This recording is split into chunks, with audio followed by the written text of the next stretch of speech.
Hi everyone, Brian St. Clair here in the workshop. What are your goals? That's a good question that I've been asking myself lately. So I wondered if other people are asking the same question. What are your goals? What are your goals for, let's say you're building a Pi or a similar device. I know some of you are working on some outstanding machinery and you're working really hard at it, and that's great and that's awesome. And so am I. And it's been a lot of fun, and it's been a lot of frustration in between too.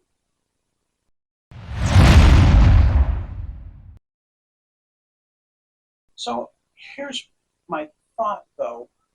What happens if I fire this bad boy up and it makes, oh, let's say some insane amount of thrust, drawing 350, 400 watts but making 100 pounds of thrust.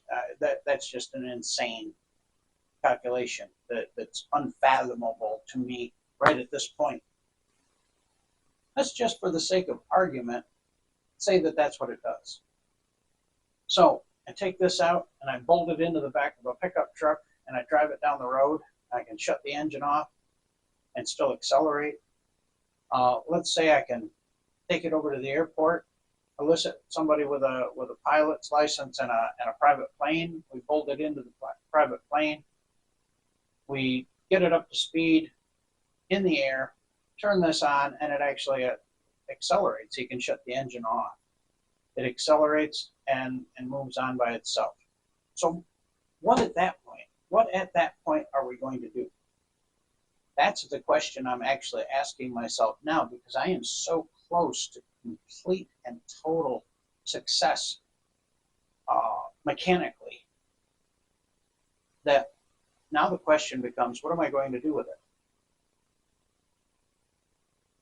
I've thought off and on about bringing it to a government agency. I've thought off and on about bringing it to SpaceX or something like that. I'd like to know what everybody else's thoughts are. Let's just, for argument's purposes, let's say we build a machine, it's phenomenal, it's amazing, science says it shouldn't work, and yet it does. What do we do with it next? I'd love to hear everyone's thoughts. Go ahead and drop them in the comments below. I'm still trying to figure some of this out myself. I think we all are. So until next time, appreciate everybody being here. Please be good to each other, and I'll catch you next time in the workshop. Brian out.